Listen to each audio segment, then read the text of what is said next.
Number 50, annual household cost of telephone service in the United States increased at a relatively constant rate. Hey, rate, that's a key word. That's like my slope of 2780 per year from 1981 to 2001. In 2001, now anytime we're dealing with dates, we want to think about when is the beginning of the study. In this case, that's 1981.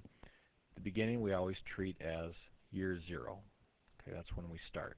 So 2001, that's like 20 years later. So essentially they hide a point in here. 20 years later, the cost is $914. Okay, what was the annual household cost of telephone service in 1981? Well, kind of think backwards here.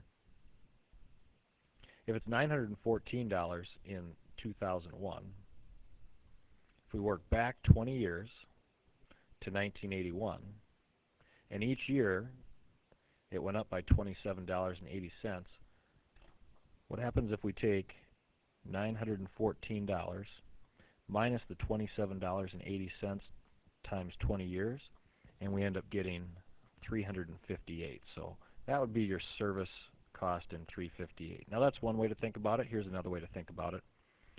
If we kind of jump to part B and we write an equation for household cost of telephone service as a function of the number of years since 1981, remember they told us the slope was 2780. Y equals 27.8x. What we don't know is the y-intercept.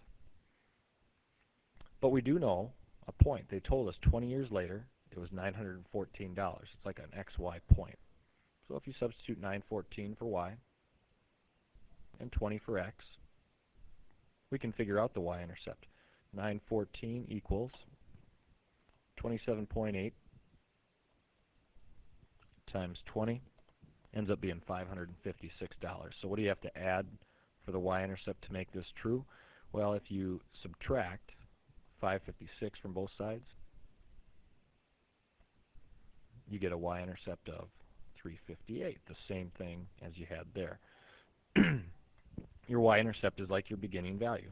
So that would be this cost of service in 1981. The beginning value was $358. The equation, we just put it all together. The slope was 27.8. The y-intercept was 358. And part C, find the cost of service in 2000. Well, what do I plug in where? 2000 is 19 years after the study began. That's what I substitute for x. So take 27.8 times 19, add 358, and you get household telephone service for the year $886.20.